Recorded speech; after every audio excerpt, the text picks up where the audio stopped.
I raised my daughters alone as a single father while my wife left for greener pastures. Now she is back and her husband wants to adopt. My daughters said, he fits better with their lives, I just let them go. Now they want me back, but I have already moved on. Dear listeners, before we get started, drop a quick hi in the comments and let us know where you're tuning in from. Also, if you have any suggestions for us to make the channel better, please let us know. Now let's start with the story. My name's Bennett, and I'm 54 now, but honestly, this whole mess really kicked off a few years back. For close to 30 years, I worked at the same manufacturing plant. Started at the bottom, just a regular guy punching in and out. Over time, I moved up to a mid-level spot. Nothing fancy, but it paid the bills. My wife, Abigail, well, she left when our girls were still pretty young. Isabella was 10, Charlotte just 7. Abigail, she wasn't cut out for that quiet, family life. I guess she needed something else. After she left, her visits were all over the place. Sometimes she'd show up full of smiles and big promises, other times we wouldn't hear from her for months. I remember one visit when Isabella was about 14. Abigail promised she'd be there for the school play, said she wouldn't miss it. We all waited, and she didn't show. Charlotte was crying. I told the girls, she's got her own battles, but she loves you in her own way. Still, it stung. Mostly, it was just me raising them. I wasn't perfect, far from it, but I was always there. I wanted the girls to have a better life than I did, a life with more choices. My own upbringing was pretty working class. Food on the table, a roof over our heads, but not much extra. No fancy trips or expensive toys. I was determined that my girls wouldn't have to settle for that. So I worked. A lot. My main job at the plant, side jobs fixing things for neighbors, a bit of consulting here and there based on my plant experience. Some weeks I was pulling 60, sometimes 70 hours. Year after year. It wasn't easy, but it paid off. Because of that, I could send the girls to a good private school. I hired SAT tutors to get them ready for college. Then I covered college itself. Isabella even did a study abroad program in Spain for a semester, something I never dreamed of. Charlotte needed help with her first car. I covered it without a second thought. We didn't live like rich people, not by a long shot. My house is small, the same old truck I'd driven for 15 years. My work jeans more patches than original denim sometimes, but the girls? They never went without. They had what they needed to focus on school, to have a kind of normal childhood. A good start. Things started to change when they got into their early 20s. Abigail came back into the picture more often. She'd remarried. Her new husband was a guy named Wesley. He looked successful. Or at least he played the part, had his own business, wore expensive suits, drove a fancy car. Abigail was different with him. More polished, I guess. Wesley made it a point to get involved with Isabella and Charlotte. He got Isabella an internship at a company he knew, had some contacts there. And for Charlotte, he connected her with a local agency. At first, I thought, okay, maybe this is good for them. More people looking out for them couldn't hurt, right? But then I started to notice a shift. The girls became distant. Calls got shorter. They were busy a lot, usually with things involving Wesley and Abigail. They started talking about Wesley's nice house, the people he knew, my little place, my quiet life. It probably seemed pretty dull in comparison. I remember this one weekend. I'd planned a camping trip. Something we used to do when they were younger. It was supposed to be just us, like old times. Both of them canceled last minute. Isabella said Wesley was taking them to some event. Charlotte told me she had a networking event Wesley had arranged. I wasn't blind to how that stung. I told myself, though, they're adults now, making their own choices. But it was hard not to feel left out. Then the questions started. Small at first. Little comments about genetics, about who they took after. Apparently, Abigail had been filling their heads with stories. One evening, Isabella called. She sounded hesitant, unsure. She asked if there was anything I hadn't told them about their mother. About the time before the divorce. I asked, "What do you mean, Bella?" She said, "Mom told me she had an affair a long time ago. Before you and her split up, and that she now believes someone else might be our biological father." I was shocked. Abigail and I had our problems. Hell, a lot of them. But I never once doubted the girls were mine. According to Isabella, Wesley had been part of these talks. He'd apparently mentioned that for tax reasons and estate planning, he could legally adopt them as adults. He said it would solidify their role in the family. That his and Abigail's new family. Isabella and Charlotte started using phrases I'd never heard from them before. Things like, modern family structure. And needing emotional closure regarding their true heritage. Abigail, during our marriage, had a temper, a bad one. When things didn't go her way, she could get explosive, screaming, throwing things. I remember once, when Isabella was about 5, Abigail promised to take her to a special puppet show. The kind of thing a little girl would remember forever.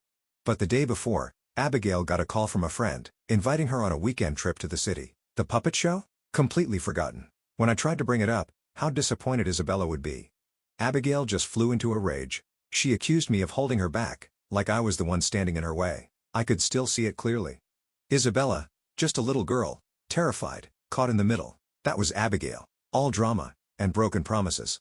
Her reappearance now, with Wesley, felt like history repeating itself, but with a new angle. Before, she just disappeared. Now she was trying to take the girls with her, pull them away. There was one time when the girls were teenagers. Abigail was supposed to take them school shopping. She showed up 3 hours late, smelling of wine, and with only half the money she promised. Charlotte quietly asked, "Will we still be able to get the sneakers I want?" Abigail snapped. She yelled at them for being ungrateful, said she was sacrificing so much just to see them. Then she threw the money she had on the kitchen table, and stormed out, leaving the girls in tears. I took them shopping the next day. That was the pattern. Big gestures, then drama, then disappointment. Wesley seemed to smooth over her rough edges, at least in public, but the entitlement was still there underneath, and she was clearly using him and his money to lure the girls. The big confrontation happened a few weeks after Isabella's phone call. They asked to come over, both of them. They sat on my old couch. Isabella did most of the talking at first. Charlotte just stared down at her hands. Isabella repeated what Abigail had told them, that Abigail had an affair around the time Isabella was conceived, and then another one before Charlotte. She said Abigail was almost certain I wasn't their biological father. "She's very distressed about it," Isabella said, "and wants to make things right." Then Charlotte spoke up. "Wesley explained it all," she said quietly. "If he adopted us, it would simplify inheritance. He told us it's just a practical step for our future financial security." Charlotte looked up and said, "It's just for legal stuff, Dad, for taxes and things." Isabella nodded. "It's not personal, Dad." Then she said something that really twisted the knife. "Wesley fits better with our lives now. Mom's happier, and things are looking up for us with his help." I didn't say much at first. I just listened. My head was spinning. After all the years, all the sacrifices, this is what it came down to. Their mother, the woman who barely raised them, and her new rich husband telling them I wasn't their father, and them just accepting it, like it was some practical, no big deal thing. I got up and went over to my old filing cabinet. It creaked when I opened it, just like it always did. I pulled out a folder I hadn't touched in years. During the divorce, Abigail had tried to claim I wasn't Isabella's father, probably to get out of something, or just to cause trouble. We had paternity tests done for both girls. It was a legal requirement for the custody papers. I spread the official documents out on the table in front of them. This was from the divorce. I said, my voice steady but heavy. "Paternity tests. Legally verified. You are both my daughters." Isabella picked up the top sheet, glanced at it, then put it down. Charlotte didn't even look. "Mom said those old tests might not be accurate," Isabella said flatly. "Things are more advanced now," she said, like it was obvious. Charlotte added softly. "Wesley said he'd pay for new tests if we wanted. But he also said, what's the point? It's about who steps up, right? He's stepping up for us now." The indifference in their eyes, that was the worst part. It wasn't about truth for them anymore. It was about what they wanted to be true. What was convenient. What Abigail and Wesley were selling. They didn't even argue about the papers. Just dismissed them like they were nothing. It was clear their minds were made up. Or maybe Abigail and Wesley had made them up for them. Isabella actually said, "Look, Dad, we appreciate everything you did when we were growing up. But we're adults now. We need to think about our future. Mom and Wesley are offering us a different kind of future." I sat there for a long moment after they said their piece. They looked uncomfortable, shifting on the couch, like they were waiting for me to argue. To plead, but I didn't. I just felt empty. Like something inside me had quietly switched off. I collected the paternity documents from the table, folded them, and put them back in their envelope. I didn't yell, didn't get dramatic. What was the point? They'd already made their choice. I looked at them, my daughters, the girls I'd changed diapers for, taught to ride bikes, stayed up with when they were sick, the girls I'd worked my fingers to the bone for. And then I acted. The next day, I started making calls. First, I ended all financial support. The small allowance I still sent Charlotte for supplies. The top-up I gave Isabella for her rent and the city stopped. Next, I called my insurance company. I removed them from my health insurance plan. They were adults now. They could get their own. Then there was Charlotte's car, the one I'd co-signed the loan for. I contacted the bank and explained I was revoking my co-signature. It took some doing, but it was possible. They'd have to refinance on their own or have Wesley co-sign. I'd set up small emergency savings accounts for each of them years ago. Put a little in each month, just for a rainy day. I closed those accounts and moved the money back into my own savings. After that, I sent them both the same text message. Polite, clear. It said, "I have received your decision regarding your family and future. As you no longer consider me your father, I will no longer be providing for your adult lives. I wish you well." I blocked their numbers for a while after that. I needed space. I didn't hear anything directly from them. I suppose they were busy building their new lives with Wesley and Abigail. A few months passed, and I unblocked their numbers. During that time, the silence from their end was total. I just went to work, came home, tried to get used to the quiet. It wasn't easy. Every corner of the house held a memory. But I kept putting one foot in front of the other. Then, slowly, things started to change. Not for me, but for them. From what I gathered, indirectly at first, turns out Wesley wasn't as solid as he looked. His main business took a big hit. Some deal fell through. I heard the fancy connections he boasted about. The ones supposed to launch Isabella's career after her internship, they didn't pan out. Her internship ended, and there was no full-time job offer. Charlotte's agency, the one Wesley connected her with, lost its biggest client. Her hours were cut, then cut again. Abigail and Wesley, it seems, started pulling back the emotional support, and more importantly for the girls, the financial support began to dry up. Suddenly, their different kind of future wasn't looking so bright. Then the calls and messages started, about 6 months after my text. Just little things at first. Charlotte sent a text. "Hey Dad, just checking in. Hope you're doing okay." No mention of anything, no apology, just a feeler. A week later, Isabella left a voicemail. "Hi Dad, it's me. Was just thinking about you. Give me a call sometime if you want." I didn't reply to either of them. What was there to say? That's where I am now. Asking to talk. After everything they said, everything they did. After choosing Wesley and Abigail. After telling me I wasn't their father and that Wesley fit better. Now that Wesley's, well, is running dry, they're back. You might wonder why the girls were so quick to believe her, or go along with the whole plan. Honestly, it's complicated. But Abigail has a way of making people believe her, especially when she's emotional. When she's in a full-blown meltdown, she can be incredibly convincing, twisting facts, playing the victim, making grand accusations. She's always been very entitled. If she wants something, she believes she deserves it, no matter the cost to others. I think Wesley, with his money and apparent success, was like a shiny new toy for her. And the girls? They were part of making that new life perfect. She probably painted me as the boring, stagnant past and Wesley as the exciting future. Wesley was overtly malicious? I don't think he was some cackling villain. But he was definitely an enabler for Abigail. And he saw an opportunity. The whole adoption thing? He likely spun it as being generous. A way to take care of Isabella and Charlotte. He probably didn't think beyond the surface appeal. He also probably underestimated how much I was actually doing for them. And how much it would cost him if he truly had to take over. His suggestions about the paternity, the tax benefits, it was all about making it seem logical, practical, for the girls. He helped Abigail create the narrative that they were upgrading their family. Did the girls show any remorse before things went bad with Wesley? The answer is no. Not a hint. Their calls and texts when they started again were casual, as if nothing major had happened, like they were just testing the waters. "No, I'm sorry. No, we messed up. Just a cold." "Hey Dad, that told me a lot." Reading your comments and thinking it all over, I realized a few things. Many of you said I owed them nothing. Many said I should at least hear them out, if only for my own closure. To see if they understood what they'd done. I wasn't sure about the closure part. I felt like their actions were closure enough. But then, a week ago, they showed up at my house unannounced. Just rang the doorbell on a Saturday morning. Both of them. They looked tired. Isabella's eyes were red. Charlotte looked like she hadn't slept in days. Them showing up on my doorstep like that, looking worn down, like life had finally caught up to them. I made a decision in the moment. I would hear what they had to say. When Isabella asked, "Dad, can we talk?" I didn't answer right away. I just looked at them. Isabella dropped her gaze to the ground. Charlotte was chewing her bottom lip like she used to when she was a kid and nervous before a dentist appointment. After a few seconds, I said, "All right, come in. You have 10 minutes.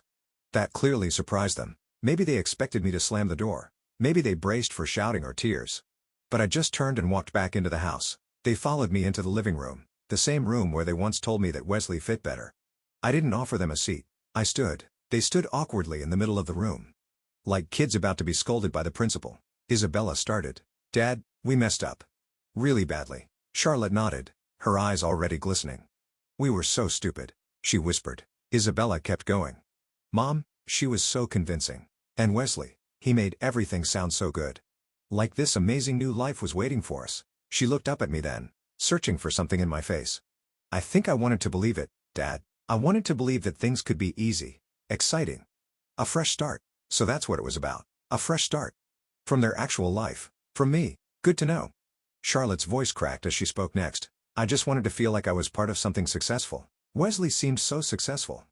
Mom was so happy. I thought," her voice wavered, "I thought maybe this was my chance to have that." Tears began to slip down her face. She didn't sob, No theatrics. Just tears. We didn't understand what we were throwing away. Not really, she said. They talked more after that. Not much of it new. Excuses, mostly. How Abigail had pressured them. How Wesley made promises.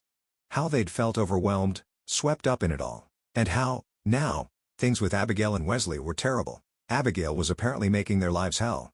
Blaming them for not being grateful enough now that Wesley's money was drying up. Wesley himself was pulling away, indifferent to their problems, disinterested in the emotional fallout. The shiny future, it seemed, had tarnished very quickly.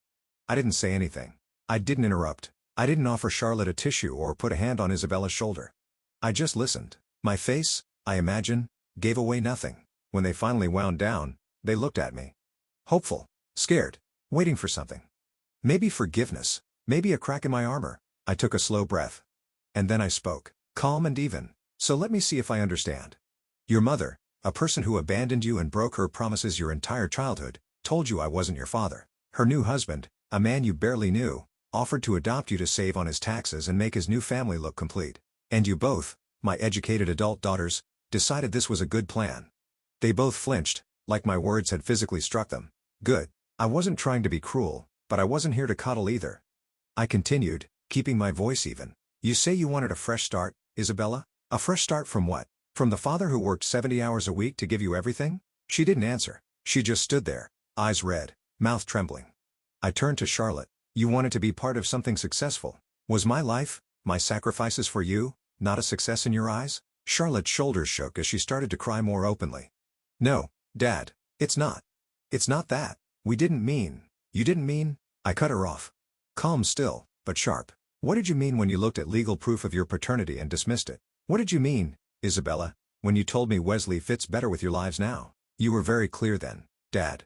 Please, Isabella pleaded. We know we were wrong. We are so sorry. Sorry isn't a magic word, I said. It doesn't undo choices. Your choice. You chose them. You chose their story. You chose their practical reasons over decades of your actual life with me. They were both crying now. I paused, let the weight of the moment settle like dust in the silence. You stood in this very room, I said, gesturing around us, and in no uncertain terms disowned me as your father. Neither of them spoke. They couldn't. You came here today because your new, better life fell apart, I stated. Because Wesley's money is gone and your mother is being herself again. You didn't come when you still thought Wesley was your ticket to Easy Street. You came because your safety net with them broke, and now you're hoping your old safety net, me, is still here. I looked at them. Really looked. Isabella's face was pale and blotchy. Charlotte's mascara was running. Their tears didn't move me. Well, I said, here's my decision. I didn't raise my voice. I didn't need to. You are correct. You threw something away. You threw away our relationship. You threw away my trust. You threw away any obligation I had to you as a father, because you willingly chose to believe I wasn't. I took a step forward. When you walked out of this house after that conversation, you became, for all intents and purposes, Abigail's daughters. Wesley's stepdaughters. Not mine. Silence. Nothing but their quiet crying. So your 10 minutes are up. There is nothing for you here. Not my time. Not my money. Not my help. Nothing. I pointed to the door. Go back to Abigail and Wesley. You chose them. Live with that choice. Don't contact me again. We are done. Isabella looked at me like I'd slapped her. Dad, you can't mean that. We're your daughters. No, Isabella, I said. You made it very clear. You are not. I have the documents to prove you're biologically mine. But you yourselves rejected that. You rejected me. So, no. You are not my daughters. Not in any way that matters anymore. Charlotte stood there shaking, tears streaming down her face, unable to form a word. Isabella opened her mouth, then closed it again. She must have seen something in my face, something final, because she didn't argue. She grabbed Charlotte's arm, gently, and led her toward the door. I didn't stop them. I didn't say another word. I watched as they walked down the path to Charlotte's car, the one I used to help pay for, and drive away. I closed the door behind them. I didn't feel sadness. I didn't feel anger anymore either. What I felt was quiet, like a storm had finally passed, and the air was clear, still, clean. There was a harshness to what I'd said, I know that. But it was the truth as I saw it. They burned the bridge long before they came crawling back. I just confirmed it was gone. Nothing left to salvage. I don't know what they'll do now, and frankly, it's not my concern anymore. A year later, life has been different since that last confrontation. I haven't heard a single word from Isabella or Charlotte. Not a call, not a text, not even a forwarded email. They took my words to heart, it seems, or maybe Abigail and Wesley have them on a tighter leash now. Or maybe they found some new angle. Some other solution to their unraveling lives. I don't know. I haven't asked. Haven't looked. Some people might think that's cold. But I spent over 2 decades putting them first. Every decision I made, from the overtime shifts I picked up to skipping vacations, postponing buying things for myself, even the nights I dragged my tired body home just to help with homework or fix some last-minute school project, every single one of those choices was for them. And when they had the chance to show me loyalty, to stand by the man who raised them, they didn't hesitate. They believed the worst. They chased a fantasy. And they discarded me like I was some outdated piece of furniture that didn't match their new aesthetic. The well of fatherly feeling I had for them, it ran dry the day they showed me those paternity papers and looked at me like I was a stranger. What I said to them in our last meeting, that wasn't anger talking. That was me giving voice to something they'd already done. They walked away long before I told them to leave. These days, my life is simple. I get up, go to work at the plant. I still wear my old jeans, still live in my small house with the creaky floorboards and the porch I never got around to repainting. It's quiet here. Peaceful. No more drama. No more unexpected calls asking for tuition money or help with a down payment. No more emergency fund top-ups. No more wondering if they're okay, only to be met with silence or demands. That cycle's over. As for Abigail and Wesley, I don't know what's happened there. I don't ask, and no one tells me. They live in another city now. Our lives don't intersect. I imagine Abigail's still Abigail. People like her don't change. And Wesley? Well, he learned the hard way that bailing out Abigail and trying to buy himself a ready-made family isn't as easy as he thought. So that's it. That's the end of the story, I suppose. No big dramatic finish. No unexpected redemption arc. They're gone from my life, and I'm moving on with mine. I'm doing well, and thank you. To everyone who listened, who offered thoughts and kind words. It helped, it really did.